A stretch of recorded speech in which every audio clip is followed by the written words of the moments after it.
Okay, so Outbreak has been out for a few days now, and it's not a secret that it's very difficult to reach the higher waves successfully and to exfil at the end of it.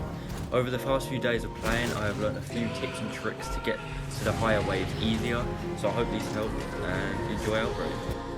So straight off the bat, number one is always fight the random events that spawn. In every wave, 3 possible events can spawn, these being the Dragon, the Golden Loot Chest, and the Horde. Each have their own advantages to why you should do them, and all of them give you points at the end of it, which points are very important in Outbreak, especially the early waves to get yourself ready and sorted for the higher ones, as the difficulty increases rapidly through the waves. So the Dragon will give a box to open, and it will give you salvage, weapons, and sometimes essence, as well as ammo. The Golden Loot Chest will give you better stuff than the Dragon. It's just a normal golden chest which will give you more salvage, more points, more ammo, and it has a chance to drop the Wonder Weapon and the higher waves.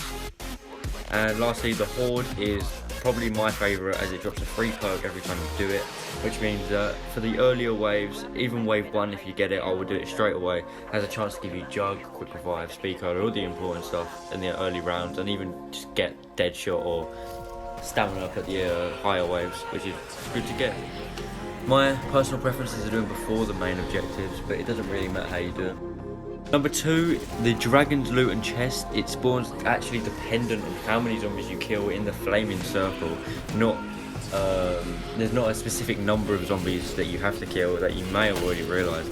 It is literally just how many you kill. So if you're planning a 1-player game, it's probably the easiest, as all of them will be spawned on you. You can get as many zombies as possible in the flaming circle. If you're playing 2-player and above, I'll just get all of your teammates there, just so you get the max amount of zombies spawned.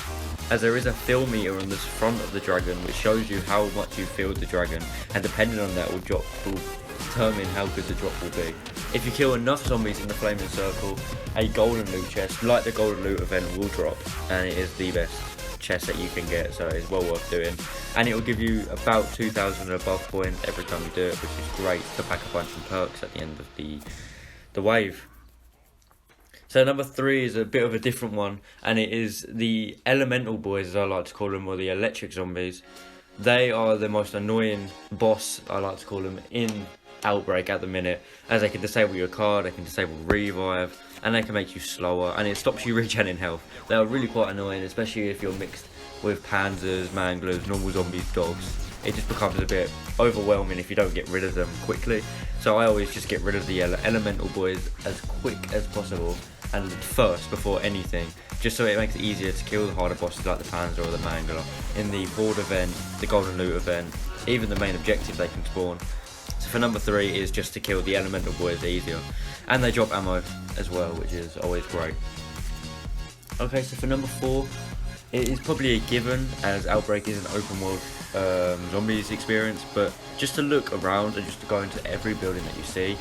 And I know people probably already do this, and it's probably not a tip or a trick, but it's just basic. Just look around everywhere. The chest will give you salvage, especially for the earlier waves. It's great just to get your armor sorted as soon as possible. And if you're in the middle of boss fights, if you're in the middle of hordes, just look around in the buildings, because they just give ammo. And I always, especially if you're using AR and SMG, I always run out of ammo in a boss fight, especially on the later waves. So looking around and getting them loot boxes is great, just to get me back into killing them. I don't get stuck from running around looking for ammo in the middle of a boss fight. And they do drop a lot of salvage, as like I said, so it is a good thing just to walk around, just to have a little look. So number 5, my personal tip, this is a personal one which I was going to say, is always carry a score streak.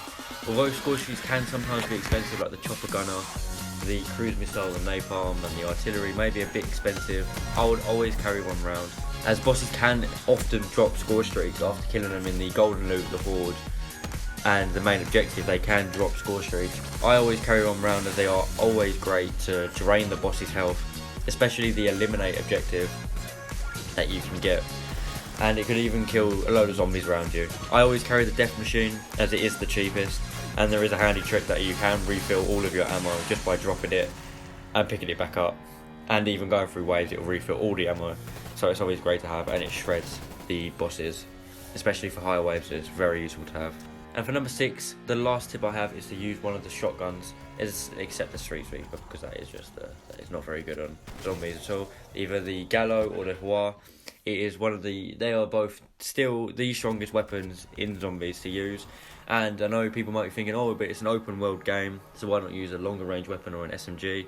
No, just don't. Just save yourself some trouble and just use a shotgun, as they do the most damage to the bosses, and the bosses do get tanky. Say around 3, even wave 3, they do become quite useless.